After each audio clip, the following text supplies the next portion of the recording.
Look at this sophisticated fellow. You alright guys, I'm Tom. I work on front of house at the Arch. And you're studying sports science, right? Yeah, I just finished my second year, so still got another year to go. Today we're going to do some core training. I like to write everything that I do down in my little book. Where is that book from? This book is from a shop in Covent Garden, and it's Gryffindor, because who doesn't love Harry Potter? So we're going to do what I would normally do for a core training session. Normally can fit this into about an hour. I think if you're training your core for more than an hour, you're doing something wrong. Everything is about core. You want to make sure that you can keep your feet on the wall, keep body tension. That is all anchored by your core. And we're not talking about just abs here, we're talking about your back, down to sort of your hip flexors and up to your chest as well. So what we're going to do first is we're going to go through front levers. Front lever is quite an advanced exercise, but you can definitely like scale it back so you can work up to doing a full front lever. I can't actually pull into it, I have to bring my knees up and push out. At some point I want to be able to do a full front lever, but I'm still working towards it. If you're just starting out, you might want to start off with like 2 and work your way up over a number of weeks. Perfect. Cool, show us that front lever. Let's give it a go. Front lever is essentially, if you think about trying to do a plank but off a bar on your front, you're essentially trying to get into this position with everything in a complete plank. It's really good for your abs, your hip flexors, your legs. Really good for core tension. Oh, that's always hard. Trying to hold it maximally, so I think that was probably about 5 seconds, and then you get a stopwatch, start it off, and it gets to 45, you then try again. You know how I know you're good at training? How do You you have a know? fucking stopwatch.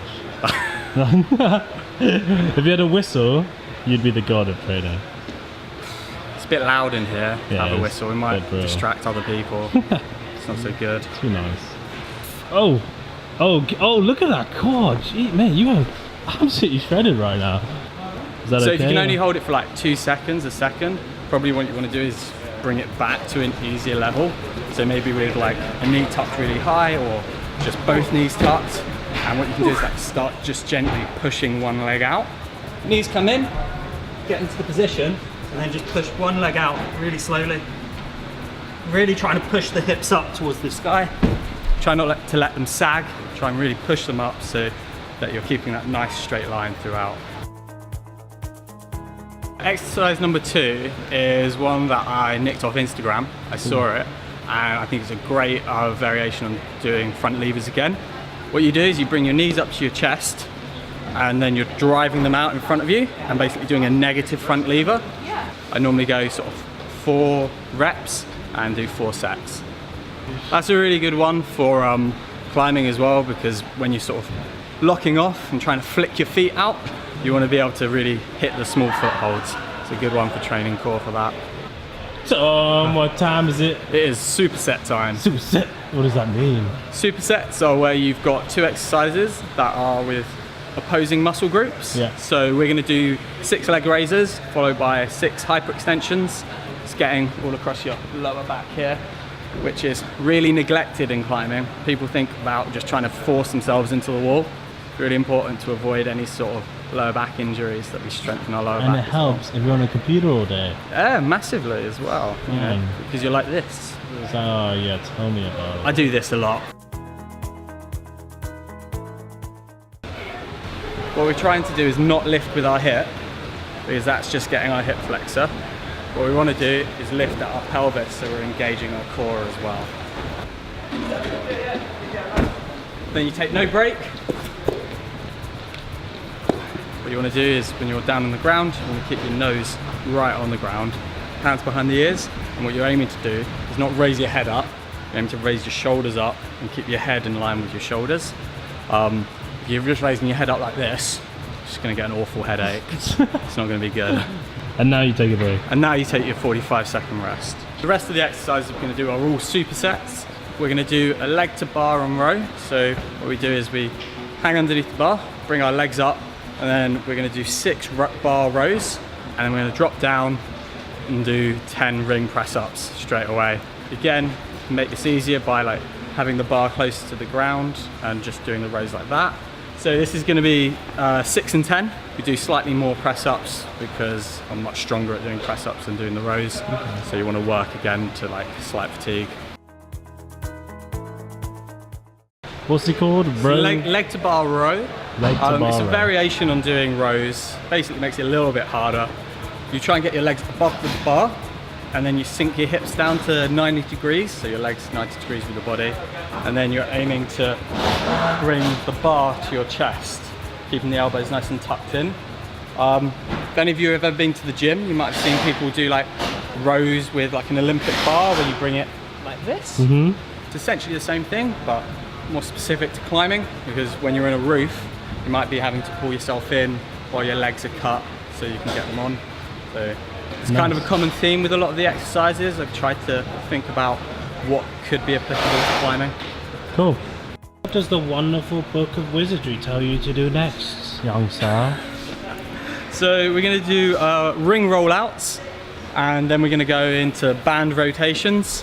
Rollouts are like, you've got a wasp on your camera. Go away. Yeah. So the rollouts you can do either on rings, or you could do them with a wheel, or you could do them just on your hands. Bring yourself out, bring yourself back in. And then the band rotations, you just have to have like an anchor point and a TheraBand. Rollout is really good for building core tension and a little bit of shoulder stability. And the rotation is really good because your core does two things, rotation and anti-rotation. And what we're going to do is work on getting that rotation element. So your ring rolls, you want to make sure you're engaging with your core, so really try and suck your belly in so you're engaging. You're holding on to the rings. I'm going to bring my feet quite close to where the anchor point is up here. And then I'm just going to go out. Hold for like 2 seconds out and bring back to a press up.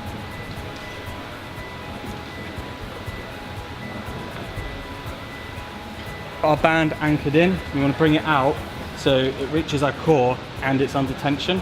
Both hands on, and the shoulders back, we're twisting.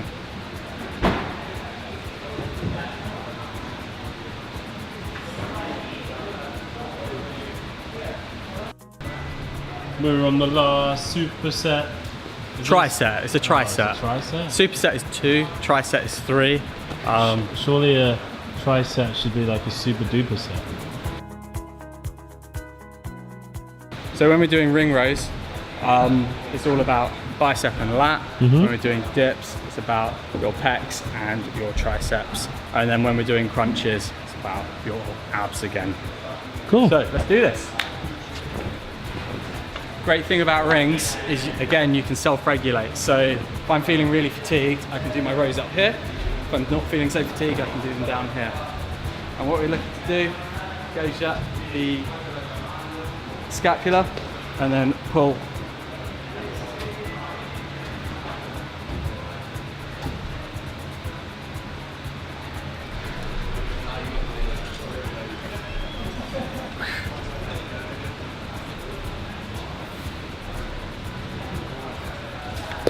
And finally, crunches. And when you're doing crunches, to keep this bit of your back, this lower back, engaged with the ground.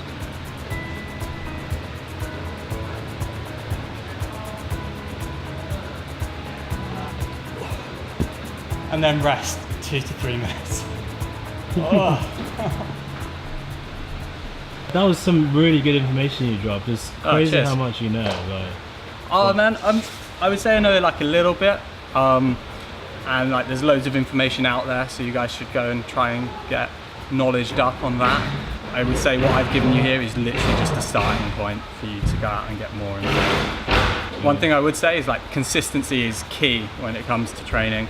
So if you're training like twice a week, if you then drop your training amount to once a week, you might stay where you are, but you're not going to get any stronger. So make sure that you're like doing 1-2 sessions consistently a week, and also keep notes on what you're doing so that then you can go back and be like, oh, so 3 weeks ago I did 2 sets of this, maybe I should ramp it up a bit. That will get your progressive overload in there.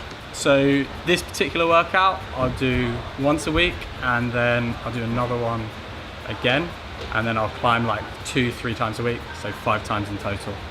comment below if you want to see more training videos from Tom. He does a bunch of other workouts. Tom's also available for lessons at the Arch, so if you want to be taught by this master, Technique lessons. Technique lessons if you want. he'll drop some knowledge as well. Cool guys. Cheers, Thanks guys. for watching. Like, subscribe. Bye Tom. Bye.